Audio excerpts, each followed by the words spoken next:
I watch the stream of life, and in its final currents, I see a deep stillness that troubles my heart. I see souls who have journeyed through decades, who have gathered the reins of experience, yet now they sit in quiet rooms, their inner light dimmed. They have breath, but the fire of life burns low. They are present, but their spirit has already begun its long journey home. And the great sadness is this twilight of the spirit is not a law of nature. It is a path chosen, one small step at a time, through illusions that cloud the heart. The first illusion is the poison of an unquiet heart. I have sat with many elders whose spirits are but landscapes of old sorrows. Ancient hurts are tended like sacred gardens. They speak of shadows from 30 years past, of seeds of disappointment that have grown into bitter trees. This story of being wronged becomes their anchor, the very energy that moves them. But this story is a river flowing backward. It is an acid that consumes the vessel that holds it. Each day, you choose to revisit an old wound. You choose to remain a prisoner of yesterday. You become bound to souls who may no longer walk this earth, to storms that have long passed, to a pain that serves no purpose but to obscure the sunrise of this present moment. Those who carry this poison find their words become sharp stones.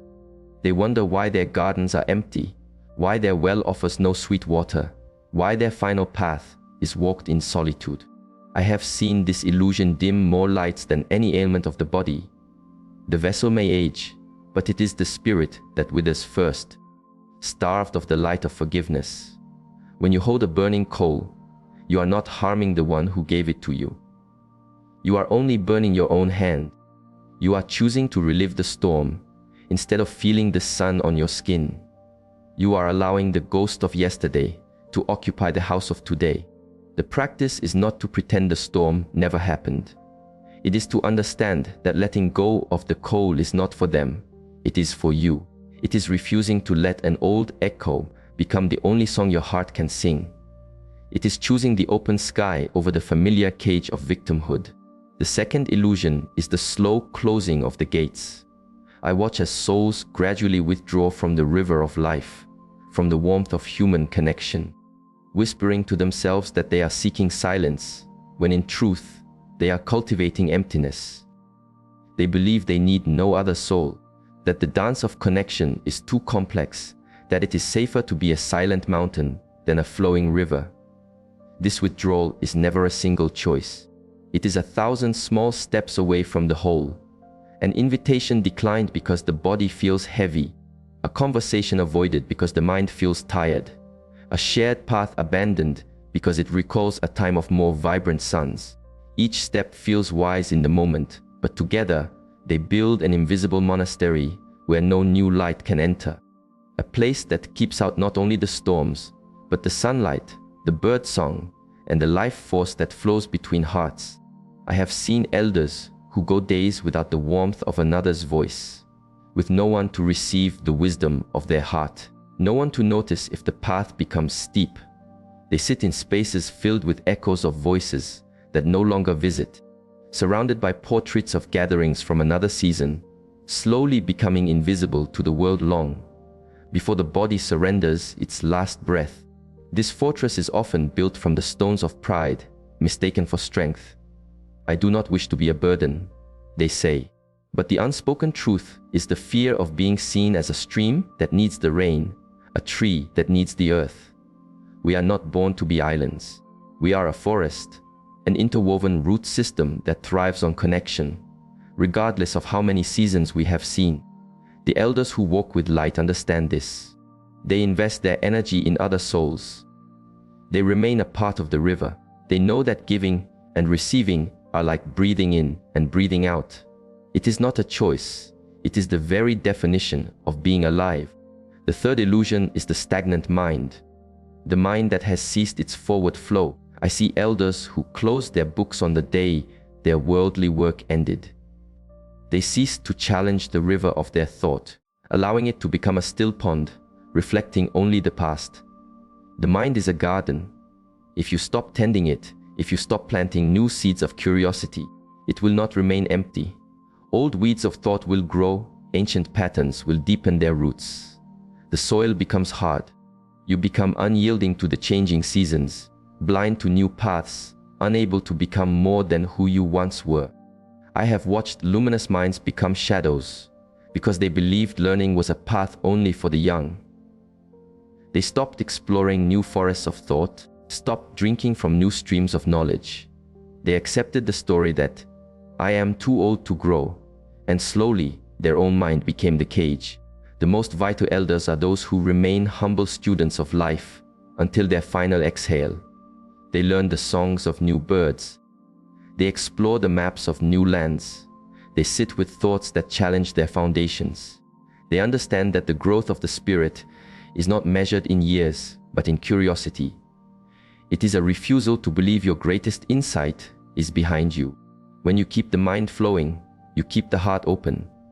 You remain a wellspring of wisdom, not because you chase youth, but because you embrace the fullness of being truly alive in every season. The fourth illusion is surrendering the temple. I see souls who treat their physical bodies like broken instruments, accepting discord and decay as the only song of age. They stop the dance, they cease the walk, they abandon this sacred vessel, and then wonder why each day is a battle against the very earth they stand upon. Your body is not a cage, it is the temple that houses your spirit for this journey. It has carried you through storms and sunlight. It has healed. It deserves your honor and your care, not your resignation. When you abandon the temple, you lose the ability to walk the path of this world. The deep truth is that much of what we name aging is not the law of the universe, but the result of the path we have chosen. The stiffness in the limbs, the shallow breath, so much of this is a story we can rewrite. It is the effect of a river that has chosen to stop flowing. I have seen bodies in their 8th decade move with a grace that shames those in their 5th. The difference is not in the stars under which they were born. It is in the small, daily choices. They chose to walk when it was easier to sit. They chose to honor their strength when others chose comfort. They chose to tend their temple. The vitality of our later years is not a competition with the memory of youth. It is about maintaining the freedom to move, to serve, to feel the joy of a spirit dwelling in a body of peace. The fifth illusion is the end of purpose. It is the belief that to cease our labor is to cease our life's work. I witness countless souls who spend seasons building mountains of skill and wisdom, only to let them crumble into dust at an arbitrary line drawn in the sand by others. They tell themselves they have earned the right to do nothing, to offer nothing, to be of service to no one. But a human spirit without purpose is a boat without a rudder, drifting on an endless sea. We are born to find meaning, to feel that our breath contributes to the song of the world, that our existence serves a current greater than our own small comfort. When you abandon purpose, you abandon the river's pull toward the ocean. I have seen powerful rivers slow to a stagnant marsh within months of this freedom. They had no mountain to climb, no current to follow, no new lands to nourish. They sought freedom from the path, but instead found freedom from meaning. The souls who thrive understand that purpose is not a mountain you climb and leave behind. It is a river that changes its course, but never stops flowing. They may no longer build bridges, but they become guides for younger travelers. They serve, they teach, they create. They simply become pools of silent wisdom for their tribe. Purpose is not a destination.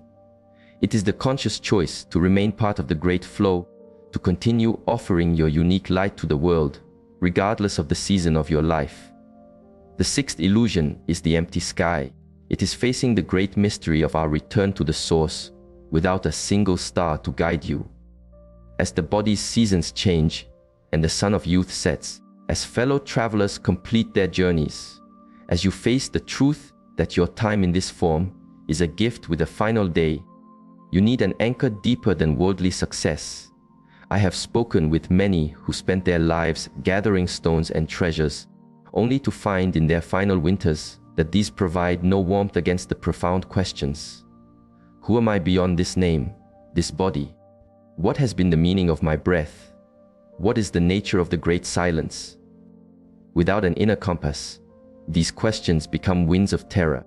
Those who have not tended their inner garden become lost in fear, clinging to memories, to anything that distracts from the great turning of the wheel. But those who have cultivated their connection to the source, whether through quiet sitting, deep listening, or a walk in the forest, they approach their final seasons with a sense of peace. They know they are a wave returning to the ocean.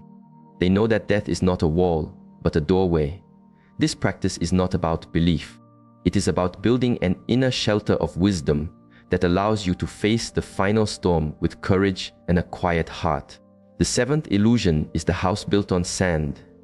It is the carelessness that turns the season of wisdom into a winter of worry, of dependence, of a spirit shackled by earthly needs.